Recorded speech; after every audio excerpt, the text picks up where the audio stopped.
Button and Tiny. Button and Tiny Mushroom are sisters. They live in a neat and tidy little watering can next door to Ollie Onion. Their house is one of the tidiest houses of all the Munch Bunch. One morning, Button and Tiny woke early to find the sun shining brightly through their window. They threw back the covers and jumped out of their beds. After they had made their beds, they ate their breakfast. Then they washed the dishes and carefully put them away. When they were sure that everything was spick and span, they went outside. "My goodness!" exclaimed Button. "The garden is looking a bit untidy." "Let's get our garden tools and tidy up a bit," said Tiny. The two little mushrooms were soon hard at work in their garden. They had both been digging busily when suddenly Tiny's spade struck something very hard. "Whatever can it be?" asked Tiny. "Perhaps it's buried treasure," replied Button. Button and Tiny tried to dig it up, but whatever it was that was buried in their garden, it was too heavy for the sisters to dig out. They were still struggling when Spud and Tom Tomato came by. "What seems to be the trouble, Mushrooms?" asked Spud.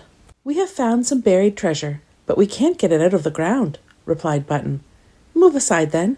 This looks like a job for me," ordered Spud. Button and Tiny stood aside and watched Spud take control. He pulled and pushed and pushed and pulled, until suddenly there was a loud crack. Spud had pulled so hard that he found himself lying flat on his back, still holding the treasure. A wicked gleam appeared in Spud's eye. "I think it's a coin," he said. "It really is buried treasure. Here, Tom, finders keepers, catch!" Tom caught the treasure, and the two of them raced around, tossing it between them. "Give us back our treasure!" yelled Tiny. Spud and Tom just laughed and ran on. Suddenly, Spud tripped over something, and the treasure slipped from his hands. He had tripped over Professor Peabody's feet.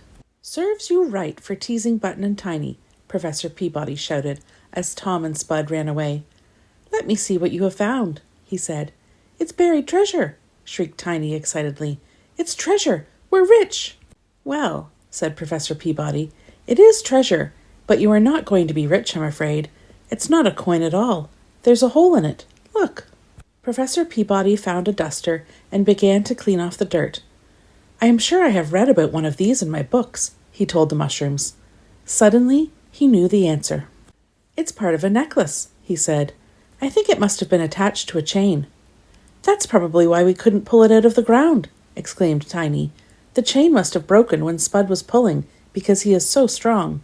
Button and Tiny hurried back to their garden. Professor Peabody was right.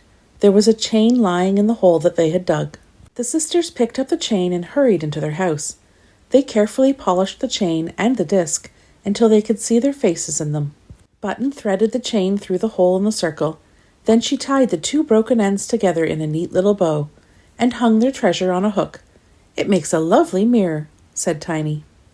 They were glad their buried treasure wasn't a real coin after all.